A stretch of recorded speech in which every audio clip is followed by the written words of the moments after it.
Mirë po, a do të thotë kjo që s'ka sport ndalum, apo ka ndamje, ka sporte ndalume, ka sporte të lejume, mendoj që edhe kjo është më rëndësishme, llojet e sporteve në lidhje me atë që ka ndaluar feja dhe se e ka ndaluar. Sportet janë të lejuara dhe janë të ndaluara. Nuk guxon muslimani mu marrë me një sport që e dëmton trupin.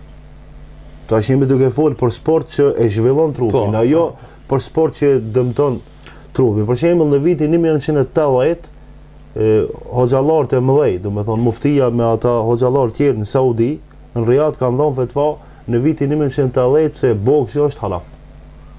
Atëherë e kanë dhënë fetva. Nuk do me thonë që se kanë ditë më herët, mirë po si pyetje edhe kanë dhënë fetva dhe e ke në librat e fetvave të hoxhallarëve të mëdhenj Saudi, 1980 ne kanë bën boksin. Pse? Sepse ka të bëjë direkt me shkatrimin e fytyrës dhe kokës. E në qofse une sa i di argumentet, për shembull qofse e merr gishtin edhe e kput vet për qef. Do me tregu asgan loko, ku e di unë çfarë do me tregu, çat gisht edhe më nëse hin xhenet nuk e ke me veti. Sepse një send që ta ka dhënë Allahu, ta ka dhuru, ti e merr vet, e shkatron vet. A mos folën për boksin, për shembull e kemi argument më të fortë në Cassius Clay, Muhammad Ali, si musliman, Muhammad Ali si musliman. Se ki ka fitu, ama mos harrojmë edhe qytetin që ka hangë. Ai prej 12 rundave që ka bën boks, se ka pas mundësi me fitu më një herë, mirë po qefti bëj publikës, a? Sa ata kanë paguajt kanë $100 me pas, e 200. E tash ki atë stilin që ti bëj qef ama ka hangë boksa. Edhe sot e kësaj dite e ka smundjen më të keqe prej të gjithë boksierëve të tjerë. Po. E ka një smundje që sepse boksi ka të bëhet direkt interes jo se kush ka më mshu në krye, po dhe që të ose në fytyrë. Po.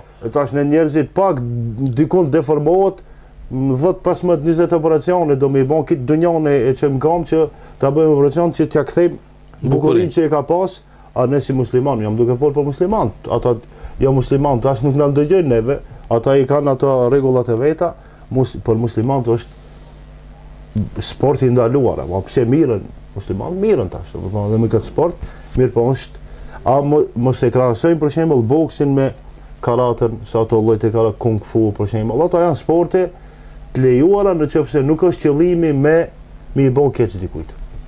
Do të thotë, rregulla është shumë e qartë, do të thonë në origjinë, sikurse e përmendët shumë bukur.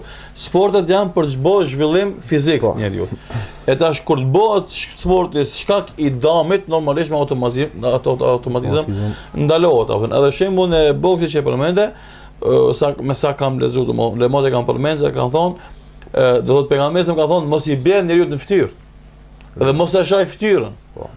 E tash për atë shkak raste ka ndaluar bile edhe burrin nëse ndonjëherë i bjerë domosdoshmë bosh ose fëmijë domosdoshmë mos miron fytyrë. Po pse se domosdoshmë është pjesa më identifikimi i njeriu. Më e ngritur te njeriu, koka e tij domethënë, edhe normalisht sikur se thot, pjesë e identifikimit të tij, pastaj rastësisht me kokë bim sejdë. Po jo, po dhe bjerë me kokë sejdë, i ki aty sy që janë të rëndësishëm, me ki vesh që janë të rëndësishëm, me ki gojën. Ja, shumica e shiseve edhe është truni që pateti domethënë nuk mundesh me i perceptu gjanat. E tash ti me goditjet e mëdha që i merr gjatë boksit, apo ja jep tjetër, domethënë ti shkakton dëmtim të madh edhe lëndim që normalisht feja nuk është razi që njeriu të dëmton veten e vet. Sikur se ka në hadith, la darara wala dirar. Mos i bën dëm as kujt, as vetes tonë. Domethënë kjo është rregull. Ose ajeti Kur'anit ku Allah thotë wala tulqu bi aydikum ila tahluka. Mos e gjuni veten tuaj, domethënë shkatrim me durët e tuaja.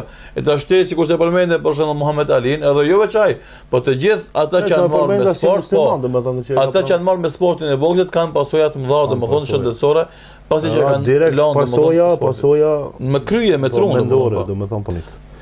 Këtu mundemi me përmendë, për shembull tash ne mundemi me bisedu janë do sport, se ka sport që e forcon trupin aspektin fizik, mirë po ka sport që veç me mendje ka lidhje, edhe me gishta. Për shembull ajo tavulla ose që lut me zara, ose ajo mos u hidhro njeri, të ne quajnë në luti se çoveçe, dhe mos u hidhro njeri. Kjo ka të bëjë me ose shahi. Shahi o sport, shumë ndërkombëtari, shumë njihet, për shembull ne kemi pas një 2-3 rus luajnë ndërmjet veti, edhe se njëherë njëri, njëherë tjetri fiton. Për këto mundemi me bën pak më shumë debata, janë të lejuara, mirë po ka sporte që janë të lejuara 100% dhe ka sportet që janë të ndaluara 100%.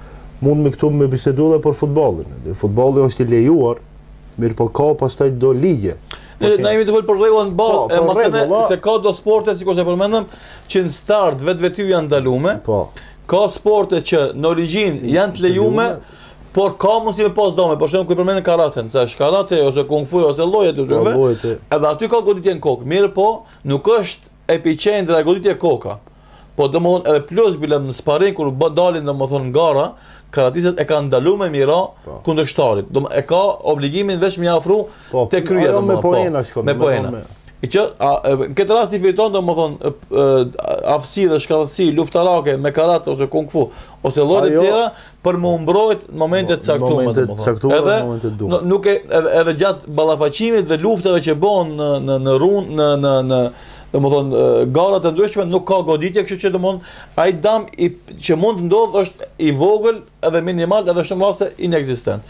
Pastaj ka sporte që në origjinë janë të lejuara, mirë po janë elemente të jashtme, jo nga vetë sporti, pi jashtë që e ndalojnë e përzin me haram ose e bëjnë këtë haram varësisht domethën pi asaj. Andaj këtu në faktikisht del që këtë përmend futbolli. Këtu mund të përmend hadithin el halalu bayyinu el haramu. Halali është i qartë dhe harami u bainahuma umurun mushtabihat. Do të thonë ndërmjet halalit dhe haramit ndonjëherë ka çështje të paqarta se nuk din edhe sporti, ndonjëherë ka lloj sport që anon ka halali, ka lloj sporti që anon ka harami, se ka ndaluara.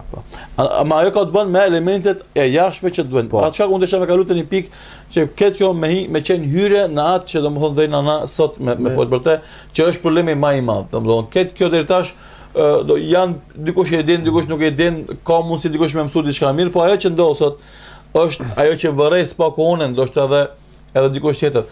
Sot sporti më të madh është përzim me komar. Domethënë në forma të ndryshme, prej bastoreve deri te shitja e lojave domethënë të mëdha në mënyrë ndërkombëtare.